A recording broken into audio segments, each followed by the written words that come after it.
Okay, direct, meron pa akong isang katanungan sa inyo na sana huwag niyong mamasamain. Kung okay lang na i-share niyo sa akin. Ano po ang nangyari sa bawal na gamot? Meron pong nadisgrasyang staff. Aalis muna ako. Hindi ko na makaya dito eh. Yung bawal na gamot. O, kasi ang eksena dapat doon, habulan eh. Yes. Baby bus, hinahabol ng ambulansya. Sa paghahabulan, dumiretso yung ano. Ngayon, may mga workers dito, kunyari, gabi. Yes. Nakita nilang may paparating na takbuhan sila. Takbuhan. Yun yung instruction. Binigyan ng instruction. No, kasi ang nagbibigay ng instruction, fight instructor. Ang usapan, eto lilipad ang takbo dito.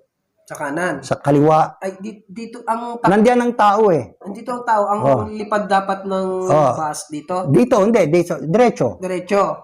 Ngayon, ang kinakailangan ng tao, tumakbo pa ganun. Okay. Pag ganun, kaliwa. Opo. Kung ikaw kaliwa, ikaw Ganyan kanan. sila, ganyan sila. Kailangan ganun ang takbo. Hindi naman yun ipupwesto ng instructor nila kung walang alam.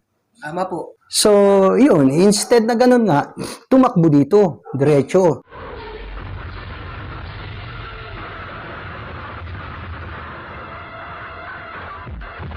Hinabol. Dumiretso siya. Dumiretso. Imbis na tumakbo dito, tumakbo doon. Diretso. Dumiretso. Hinabol siya. Ang bus. Ng bus. Oh my God. Lumipad eh.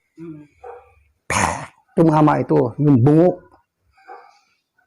Sa ulo mismo tinamaan. Tama. Hindi, ano siya, on the spot. Hindi. Mga ilang araw pa bago namatay.